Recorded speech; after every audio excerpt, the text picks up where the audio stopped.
नमस्कार साथियों, कैसे हो आप लोग। मैं आशा करता हूं कि आप सभी अच्छे होंगे और आपकी पढ़ाई भी बहुत ही अच्छी चल रही होगी। तो साथियों, आज का ये क्लास आपके लिए बहुत ज़्यादा इम्पोर्टेंट है, क्योंकि आज के क्लास में हम लोग पढ़ने वाले हैं 12th क्लास के केमिस्ट्री का 70 मोस्ट इम्पोर्टेंट ऑब्जेक्टिव क्वेश्चन। और साथियों, ये सभी ऐसे प्रश्न हैं जो आपके परीक्षा में बार बार पूछे जाते हैं। तो मेरे भाई, इस क्लास को आप लोग बिल्कुल ध्यान से देखिएगा और आज के क्लास में दिए जाने वाले एक एक प्रश्नों को बहुत ही अच्छे से याद कर लीजिएगा। तो आइए हम लोग क्लास को स्टार्ट करते हैं और पहला नंबर सवाल आपके सामने है। तो आप लोग भी आंसर को लगाते चलिएगा और लास्ट में बताइएगा कि कितना प्रश्न आपसे सही हो पाया है। देखिए, पहला नंबर सवाल है कि नियमित बहुफलक आकृति वाला ठोस पदार्थ क्या कहलाता है। तो नियमित बहुफलक आकृति वाला जो ठोस पदार्थ है वो क्रिस्टलीय ठोस कहलाता है। करेक्ट आंसर ऑप्शन नंबर ए हो जाएगा। अब पूछा जाता है कि क्रिस्टलीय ठोस पदार्थ का उदाहरण कौन सा होता है। तो जैसे आपके सामने हीरा आ जाए, ग्रेफाइट आ जाए, उसके बाद चीनी आ जाए, ये सभी भैया जिसका निश्चित और नियमित ज्यामितीय आकृति हो ना, उसे क्रिस्टलीय ठोस कहते हैं। तो आइए हम लोग दूसरा नंबर सवाल को देखते हैं। यहां पे प्रश्न क्या है कि निम्नलिखित में कौन अक्रिस्टलीय ठोस का उदाहरण है। यहां पे क्या है, which of the following is an example of, भैया एमरफस सॉलिड बता के चलो ना। तो अक्रिस्टलीय ठोस जो है उच्च अनुभार वाले बहुलक, ये अक्रिस्टलीय ठोस के उदाहरण है। और लवण आ जाए, चीनी आ जाए, ग्रेफाइट आ जाए, ये क्रिस्टलीय ठोस के उदाहरण है मेरे भाई। चलिए यहां पे तीसरा नंबर सवाल को देखते हैं। यहां पे प्रश्न है कि इकाई सेल कितने प्रकार के होते हैं। मेरे भाई, यूनिट सेल जो होते हैं वो 3 प्रकार के होते हैं। एक होता है सिंपल क्यूबिक, दूसरा होता है बॉडी सेंटर्ड क्यूबिक, तीसरा होता है फेस सेंटर्ड। तो आप याद रखिएगा 3 प्रकार के होते हैं। करेक्ट आंसर आपका ऑप्शन नंबर बी हो जाएगा। चलिए आगे बढ़ते हैं। चौथा नंबर सवाल देखिए, प्रश्न है कि फलक केंद्रित घनाकार इकाई सेल में परमाणुओं की संख्या कितनी होती है। यानी कि एफसीसी में परमाणु पूछा गया है, तो एफसीसी में परमाणु 4 होते हैं, जबकि कोऑर्डिनेशन नंबर 12 होते हैं। तो मेरे भाई, अगर एटम पूछा है, परमाणु पूछा है, तो 4 आपका बिल्कुल करेक्ट हो जाएगा। अगर समन्वय संख्या पूछता तो 12 लगा के चलेंगे आप लोग, ये याद रखना है आपको। चलिए पांचवा नंबर सवाल को देखते हैं कि सौर ऊर्जा को विद्युत ऊर्जा में परिवर्तित किया जाता है किसके द्वारा। सौर ऊर्जा से विद्युत ऊर्जा में भैया किसके द्वारा बदला जाता है बताइएगा। तो वो हो जाता है सौर सेल के द्वारा। करेक्ट आंसर आपका ऑप्शन नंबर बी हो जाएगा। चलिए आगे बढ़ते हैं। 6 नंबर सवाल देखिए क्या पूछा जा रहा है। और उससे पहले मेरे भाई, एक बार क्लास को सभी साथी लाइक कर लीजिएगा, जितने साथी देख रहे हो, और पहली बार जुड़ रहे हो तो सब्सक्राइब भी कर लीजिएगा, क्योंकि इसी चैनल पे डेली आपके लिए क्लास लाया जाता है। तो सब्सक्राइब जरूर कर लीजिएगा और क्लास को भैया लाइक कर दोगे ना, पढ़ाने में और भी मजा आ जाएगा। तो लाइक रहना जरूरी है। देखो यहां पे कांच किसका उदाहरण है। तो कांच अक्रिस्टलीय ठोस का उदाहरण है, यानी कि बेरवादार ठोस का उदाहरण है। करेक्ट आंसर आपका ऑप्शन नंबर बी हो जाएगा। क्या होगा 6 नंबर सवाल का जवाब? ऑप्शन बी हो जाएगा।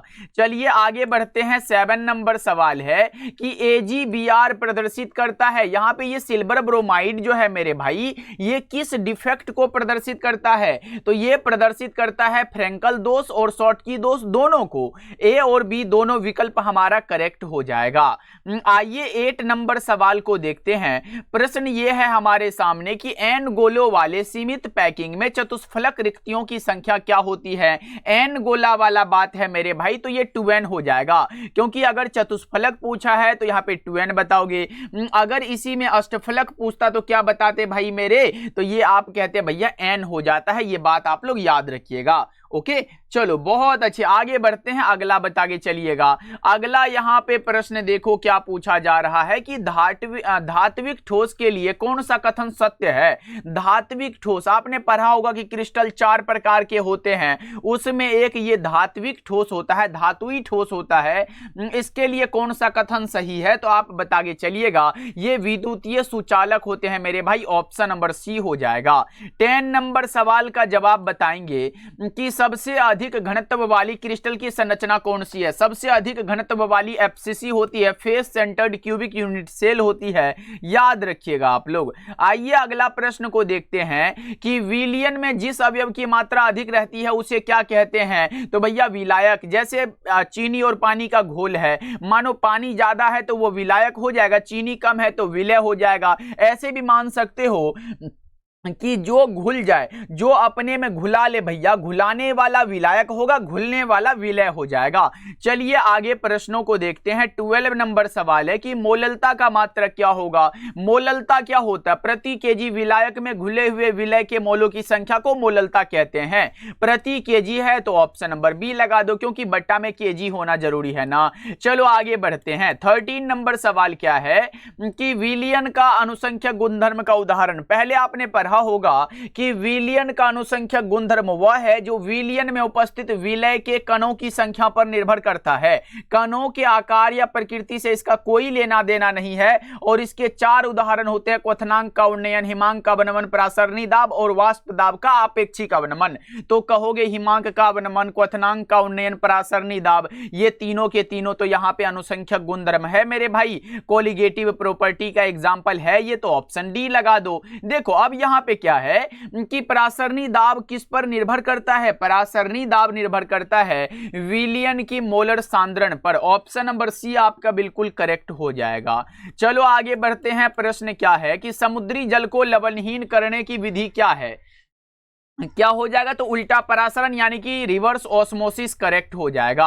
अगला प्रश्न का जवाब बताइएगा। बर्कले एवं हार्टले विधि का उपयोग करके किसके मापन में भैया किया जाता है? ये बर्कले और हार्टले विधि का उपयोग भैया किसके मापन में किया जाता है? तो यह किया जाता है परासरणी दाब के मापन में। आइए नेक्स्ट नंबर सवाल को देखते हैं। यहां पे प्रश्न आ चुका है, और उससे पहले एक इंपॉर्टेंट बात आपके लिए है। अगर आप हमसे जुड़ के पढ़ना चाहते हो, यानी कि हमारे द्वारा तैयार इंपॉर्टेंट क्वेश्चन के नोट्स को परचेज करना चाहते हो, जो हमारी गारंटी फुल होती है कि उसके बाहर एग्जाम में नहीं आएगा, तो मेरे भाई सभी सब्जेक्ट का नोट्स आपको मिल जाएगा मात्र 199 में। फिजिक्स, केमिस्ट्री, बायोलॉजी, चाहे आप हिंदी मीडियम से हो या फिर इंग्लिश मीडियम से हो, ये तीनों सब्जेक्ट और साथ में हिंदी और इंग्लिश बिल्कुल फ्री मिल जाएगा। तो कॉल या मैसेज कर सकते हो 7070 82 16 85 नंबर पे कि हाँ भैया हमें जो है ना नोट्स परचेज करना है। बस इतना कॉल या मैसेज करके बता देना, आपको ये मिल जाएगा।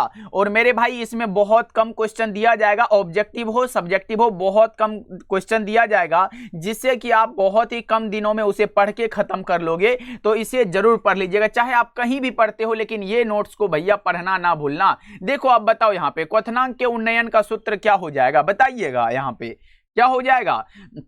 डेल्टा टीबी बराबर KB into M. Option number A correct हो जाएगा। चलिए आगे प्रश्नों को देखते हैं, हमारी गारंटी है मेरे भाई। देखो यहाँ पे प्रश्न क्या है?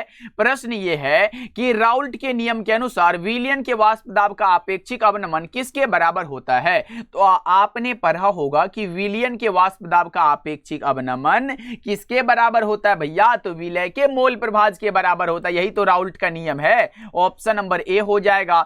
चलो आगे बढ़ते हैं। 19 नंबर सवाल यहां पे है कि राउल्ट का नियम केवल उन विलयनों पर लागू होता है भैया जो क्या होते हैं, जो राउल्ट यहां पे आदर्श विलयन होते हैं। और आदर्श विलयन क्या है? जो राउल्ट के नियम का पालन करे। ऑप्शन नंबर ए लगा दो। चलो आगे बढ़ते हैं। यहां पे प्रश्न है कि निम्नलिखित में किसका हिमांक अवनमन अधिकतम होगा? तो K2SO4 यानी कि सल्फ्यूरिक एसिड हो जाएगा। भैया सल्फ्यूरिक एसिड वो तो H2SO4 होता है, ये तो पोटेशियम सल्फेट है। ऑप्शन नंबर ए हो जाएगा।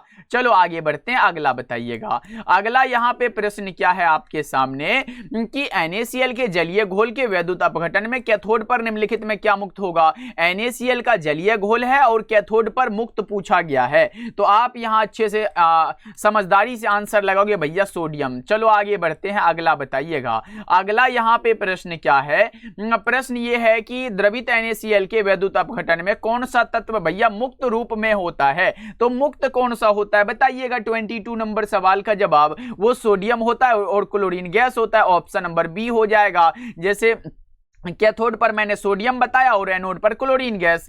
चलो आगे बढ़ते हैं, अगला बताइएगा। अगला ये प्रश्न है कि फैराडे का द्वितीय नियम किसके अनुपात से संबंधित है? फैराडे का द्वितीय नियम रासायनिक तुल्यांक के अनुपात से संबंधित है। आइए अगला नंबर सवाल को देखते हैं। विद्युत अपघटन में धारा किसके द्वारा प्रवाहित होती है? विद्युत अपघटन में मेरे भाई जल्दी बताइएगा क्या हो जाएगा, तो ये यहाँ पे आयनों के द्वारा। चलिए नेक्स्ट नंबर सवाल को देखते हैं। अगला प्रश्न है कि 96,500 कूलम बराबर क्या होता है? सबसे आसान प्रश्न है मेरे भाई, प्रीवियस ईयर के क्वेश्चन है। 1 मोल इलेक्ट्रॉन आपने पढ़ा होगा, 1 फैराडे बराबर 96,500 कूलम और इसके बराबर 1 मोल इलेक्ट्रॉन। ऑप्शन नंबर ए हो जाएगा। क्लास को लाइक करते चलो बच्चा पार्टी, फटाफट से एक बार लाइक वाइक कर दिया करो। मोलर चालकत्व की क्या इकाई है? मोलर चालकत्व की इकाई है ohm inverse centimetre square mole inverse. Option number ए बिल्कुल करेक्ट हो जाएगा। अच्छा भैया ओम इनवर्स सेंटीमीटर ये किसका मात्रक है? तो आप ये बता के चलिएगा कि भैया ये विशिष्ट चालकत्व का मात्रक है। लिख लो मेरे भाई, विशिष्ट चालकत्व का यहां पे ये मात्रक हो जाता है। अच्छा ये किसका मात्रक है? तो ये सेल स्थिरांक का मात्रक है। ये किसका है भाई मेरे? तो ये सेल स्थिरांक का मात्रक है। उसके बाद ये ओम सेंटीमीटर आपने पढ़ा होगा ना, प्रतिरोधकता आपने पढ़ा होगा ना, प्रतिरोधकता जिसे आप विशिष्ट प्रतिरोध बता के चलते हो वो इसका मात्रक है। तो ये सब याद रख सकते हो आप लोग। आइए आगे बढ़ते हैं। अगला प्रश्न क्या है कि वैद्युत अपघटनी सेल में एनोड क्या होता है? वैद्युत अपघटनी सेल जो होता है उसमें एनोड क्या होता है? एनोड धनात्मक होता है और कैथोड ऋणात्मक होता है। चलिए नेक्स्ट नंबर सवाल को देखिए। यहां पे प्रश्न है कि किसमें रेडॉक्स अभिक्रिया स्वतः होती है? रेडॉक्स अभिक्रिया जो स्वतः होती है वो विद्युत रासायनिक सेल में होती है। आइए नेक्स्ट नंबर सवाल को देखिए। प्रश्न क्या है कि लेड संचायक सेल किस तरह का सेल है? तो लेड संचायक सेल जो होता है वो यहां पे द्वितीयक सेल है। ऑप्शन नंबर बी आपका बिल्कुल सही हो जाएगा। क्या होगा? ऑप्शन नंबर बी बिल्कुल ही सही जवाब हो जाएगा। 70 तक जाना है मेरे प्यारे भाई, 70 तक जाना है। बने हुए रहो अच्छे से। देखो यहां पे बताओ तो जल्दी से कि मरकरी सेल का इलेक्ट्रोमोटिव फोर्स यानी कि विद्युत वाहक बल क्या होता है? बता के चलो। तो ये 1.35 वोल्ट हो जाएगा। अच्छा शुष्क सेल का आता है भैया, शुष्क सेल का विद्युत वाहक बल कितना होता है? तो ये होता है मेरे भाई 1.5 वोल्ट होता है। चलिए आगे प्रश्नों को देखते हैं। अगला यहाँ पे प्रश्न है कि सामान्य अणुओं को सक्रिय जटिल में परिवर्तित करने के लिए आवश्यक अतिरिक्त ऊर्जा क्या कहलाती है? तो वो कहलाती है सक्रियण ऊर्जा यानी कि activation energy. Option number A correct हो जाएगा। आइए 32 नंबर सवाल को देखते हैं। प्रश्न है कि आर्हेनियस समीकरण में Ea क्या दर्शाता है? तो आर्हेनियस जो समीकरण होता है उसमें आपने पढ़ा होगा कि K बराबर क्या होता है? Ae माइनस का Ea बटा में RT। तो आपसे ये पूछा है कि ये Ea जो है, ये ऊपर में जो Ea है ये क्या दर्शाता है? तो ये दर्शाता है सक्रियण ऊर्जा को, एक्टिवेशन एनर्जी को। चलो आगे बढ़ते हैं, अगला बताइएगा। यहां पे प्रश्न क्या है मेरे भाई? देखो प्रश्न है कि जिस अभिक्रिया की अनुकता 1 होती है उसे एक अणुक अभिक्रिया कहते हैं, 2 होती है तो द्विअणुक अभिक्रिया कहते हैं, 3 होती है तो त्रिअणुक अभिक्रिया कहते हैं, 4 भी होती नहीं भैया, अनुकता का अधिकतम मान 3 हो सकता है, ध्यान रखिएगा। चलिए आगे बढ़ते हैं, अगला बताइएगा। अगला यहां पे प्रश्न है कि वेग समीकरण में प्रयुक्त सांद्रण पदों के घात के योगफल को क्या कहते हैं? अभिक्रिया की कोटि कहते हैं। अच्छा बात जानते हो मेरे भाई, जैसे एक बार आया था कि वेग दिया गया था, वेग बराबर कुछ दिया गया था, मानो ना ऐसे के ए पर पावर यहां पे 2 दिया गया था और बी पर पावर मानो कुछ नहीं दिया गया था, मानो 1 दिया गया था। तो पूछा था कि इस वेग समीकरण में अभिक्रिया की कोटि क्या होगी? तो ऊपर मैंने क्या बताया? वेग समीकरण में प्रयुक्त सांद्रण पदों का घात, मतलब ऊपर में पावर जितना होगा ना जोड़ देना, 2 है और 1 है तो 2 1 3 हो जाएगा। तो इस अभिक्रिया की कोटि 3 हो जाएगी। बस यही बात आपको याद रखना है। आइए आगे बढ़ते हैं। अगला यहाँ पे प्रश्न है कि द्वितीय कोटि की अभिक्रिया में K की क्या इकाई होती है? द्वितीय कोटि की अभिक्रिया के लिए मेरे भाई तो याद रखो, प्रथम कोटि की अभिक्रिया के लिए सेकेंड इनवर्स, द्वितीय कोटि की अभिक्रिया के लिए mole inverse litre second inverse, शून्य कोटि के लिए mole litre inverse second inverse. तो हमारा correct answer option number C होगा 35 का। चलिए आगे प्रश्नों को देखते हैं। अगला यहां पे प्रश्न क्या है आपके सामने कि किसी रासायनिक अभिक्रिया की दर क्या होती है? किसी भी रासायनिक अभिक्रिया की दर समय के साथ घट जाती है। ऑप्शन नंबर बी हो जाएगा। आइए आगे बढ़ते हैं। प्रश्न क्या है? प्रथम कोटि की अभिक्रिया के लिए अर्धायु क्या होता है? यहां पे 0.693 by K। Option number B correct हो जाएगा। अगला प्रश्न प्रश्न को देखते हैं। प्रश्न यह है कि प्रथम कोटि की अभिक्रिया का अर्धायु किस पर निर्भर नहीं करता। यहां पे किस पर निर्भर नहीं करेगा, तो प्रतिकारक के प्रारंभिक सांद्रण पर यह निर्भर नहीं करता है। ऑप्शन नंबर ए करेक्ट हो जाएगा। चलिए देखिए यहां पे क्या है, किसी रासायनिक अभिक्रिया का वेग प्रभावित होता है। किसी भी रासायनिक अभिक्रिया का वेग किनसे प्रभावित होगा, तो टेम्परेचर से प्रभावित होता है। ऑप्शन नंबर ए करेक्ट हो जाएगा। चलो आगे बढ़ते हैं कि अनार्द्र कैल्शियम क्लोराइड एक प्रकार का क्या है। अनार्द्र कैल्शियम क्लोराइड जो होता है वो होता है यहां पे अवशोषक। ऑप्शन नंबर बी करेक्ट हो जाएगा। इसके अलावा P2O5 भी पूछेगा तो वो भी अवशोषक हो जाएगा। कली चूना भी अवशोषक हो जाएगा। सांद्र सल्फ्यूरिक अम्ल भी अवशोषक हो जाएगा। चलो आगे बढ़ते हैं। 40 यहां पे हो गया। 41 नंबर सवाल है कि भौतिक अधिशोषण अभिक्रिया कैसी होती है भैया। एक होता है रासायनिक अधिशोषण, एक होता है भौतिक अधिशोषण। भौतिक अधिशोषण में ऊष्मा जो है ये 20 से लेके 40 किलो जूल पर मोल में मुक्त होती है। ये बात आपको याद रखना है, 20 से 40 किलो जूल बट्टा में मोल ये अभिक्रिया यहाँ पे ऊष्मा मुक्त होती है और ये उत्क्रमणीय होती है, क्योंकि रासायनिक अधिशोषण उत्क्रमणीय अभिक्रिया है, ध्यान रखिएगा। ओके अच्छा पूछेगा रासायनिक अधिशोषण जो है उसमें कितने स्तर होते हैं, तो रासायनिक अधिशोषण एक आणविक स्तर बनाते हैं, जबकि भौतिक अधिशोषण बहुआण्विक स्तर बनाते हैं। तो राइट आंसर आपका ए हो जाएगा। ओके चलो आगे बढ़ते हैं। अगला बताइएगा। अगला यहाँ पे प्रश्न है कि रासायनिक अधिशोषण में लगभग ऊष्मा उत्सर्जित होती है, तो 40 से 400 किलो जूल पर मोल, क्योंकि मैंने बताया भौतिक में 20 से 40 किलो जूल पर मोल, ये बात आपको याद रखना है। आइए हम आगे बढ़ते हैं। अगला प्रश्न देखिए, अधिशोषण और अवशोषण दोनों का भैया सम्मिलित प्रभाव को क्या कहेंगे, तो शोषण कहते हैं, सॉर्प्शन कहते हैं। ऑप्शन नंबर बी हो जाएगा। चलो आगे बढ़ते हैं। अगला बताइएगा। यहां पे प्रश्न क्या है आपके सामने कि निम्नलिखित में कौन द्रव स्नेही कोलाइड है। द्रव से स्नेह करने वाला भैया गोंद हो जाएगा। चलो आगे बढ़ते हैं। अगला प्रश्न है कि जानतब झिल्ली में छन जाने वाला विलयन क्या कहलाता है। जानतब झिल्ली में छल जाने वाला विलयन भैया समांगी विलयन कहलाता है। चलो आगे बढ़ते हैं। अगला बताइएगा। निम्नलिखित में कौन है भैया जो ठोस ठोस समुदाय है। ठोस ठोस समुदाय का भैया संश्लेषित जेम हो जाएगा। आइए अगला नंबर सवाल है कि उत्प्रेरण के सिद्धांत को समझने के लिए कितने सिद्धांत है। उत्प्रेरण के सिद्धांत को समझने के लिए दो सिद्धांत है मेरे भाई। एक है मध्यवर्ती यौगिक निर्माण सिद्धांत, दूसरा है अधिशोषण सिद्धांत। तो ऑप्शन नंबर ए लगा दो। आइए अगला प्रश्न को देखते हैं। 48 नंबर सवाल है कि निम्नलिखित में कौन सा एंजाइम है जो यहां पे सुक्रोज को ग्लूकोज और फ्रक्टोज में परिवर्तित कर देता है, तो वो यहां पे इन्वर्टेज हो जाएगा। राइट आंसर आपका सी हो जाएगा। आइए अगला प्रश्न को देखते हैं। अगला प्रश्न यह है कि निम्नलिखित में कौन सा एंजाइम दूध को दही में परिवर्तित कर देता है। दूध को दही में परिवर्तित करने वाला लैक्टोबैसिलस हो जाएगा, याद रखिएगा। आइए अगला प्रश्न को हम लोग देखते हैं। प्रश्न क्या है कि अमोनिया का संश्लेषण कहां होता है। अमोनिया का जो संश्लेषण है वो होता है डीकन विधि के द्वारा, याद रखिएगा। हैवर ऐसे अमोनिया का संश्लेषण है ना मेरे भाई, तो अमोनिया का संश्लेषण किस विधि के द्वारा होगा, तो आप ऐसे कह सकते हो भैया, आप पहले याद रख लो कि संपर्क विधि से क्या बनता है, H2SO4 बनता है, सल्फ्यूरिक अम्ल बनता है। हैवर विधि से NH3 का निर्माण होता है, उसके बाद HNO3, यानी कि भैया ये देखो सल्फ्यूरिक अम्ल वाला ये क्या बताया, संपर्क विधि हो जाएगा। नाइट्रिक अम्ल ओस्टवाल्ड विधि से बनेगा, हैवर विधि से अमोनिया बनेगा, और डीकन विधि से क्या तैयार करते हैं, डीकन विधि से क्लोरीन गैस तैयार करते हैं। क्लोरीन गैस आप याद रख लो। हमसे पूछा है अमोनिया का संश्लेषण, कहीं ना कहीं हमारा 50 का राइट आंसर ऑप्शन नंबर ए हो जाएगा। क्या होगा, ऑप्शन नंबर ए हो जाएगा मेरे भाई। चलिए 51 नंबर सवाल को देखते हैं। प्रश्न है कि सिलिका जेल किस प्रतिक्रिया के द्वारा जलवाष्प को सोखता है, तो ये सोखता है अधिशोषण के द्वारा। चलिए आगे प्रश्नों को देखते हैं। प्रश्न है कि अधिशोषण क्या है, तो अधिशोषण जो है ना, अधिशोषण मेरे भाई ऊष्माक्षेपी भी है और सतही घटना है। ऑप्शन नंबर सी लगा दो, ए और बी दोनों करेक्ट हो जाएगा। प्यारे साथी क्लास को जरूर लाइक करते चलिएगा, क्योंकि हम लोग 70 के बहुत ही करीब है, हम लोग पूरा करके क्वेश्चन को यहां पे हो जाएगा। देखो क्या है यहां पे कि सेनेबार क्या है, सेनेबार जो है ये HGS होता है, सेनेबार कहते हैं। PBS को क्या कहते हैं, PBS को कहते हैं गैलेना। क्या कहते हैं, गैलेना कहते हैं। ये भी बात आप याद रख लो, HCl यानी कि हाइड्रोक्लोरिक अम्ल। चलो आगे बढ़ते हैं।